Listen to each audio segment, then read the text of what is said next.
ইউক্রেনের প্রেসিডেন্ট হিসেবে আনুষ্ঠানিক বৈধতা পেয়েছেন ভলোদিমির জেলেনস্কি। গতকাল মঙ্গলবার দেশটির পার্লামেন্টে উপস্থিত সব সংসদ সদস্য তাকে প্রেসিডেন্ট পদে রাখার পক্ষে একটি প্রস্তাবে সমর্থন দিয়েছেন। কাতার ভিত্তিক সংবাদ মাধ্যম আল জাজিরা জানিয়েছে, গত বছরের মে মাসে প্রেসিডেন্ট হিসেবে জেলেনস্কির মেয়াদ শেষ হয়েছে। তবে রাশিয়ার সঙ্গে যুদ্ধের কারণে দেশটিতে প্রেসিডেন্ট নির্বাচন করা সম্ভব হয়নি। এ অবস্থায় নির্বাচন ছাড়াই প্রেসিডেন্টের দায়িত্ব পালন করে যাচ্ছেন জেলেনস্কি।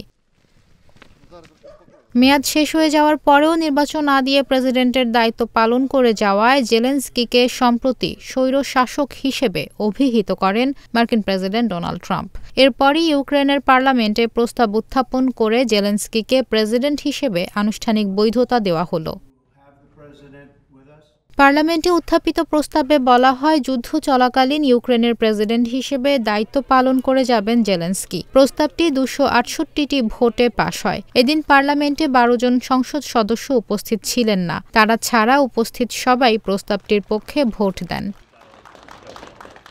এদিকে গত রোববার হোয়াইট হাউসের মুখপাত্র ক্যারোলিন লেভিট বলেন, এ সপ্তাহেই অবসান হতে পারে রাশিয়া ইউক্রেন যুদ্ধের। এমনটাই ইঙ্গিত দিয়েছেন president Trump. Can confirm that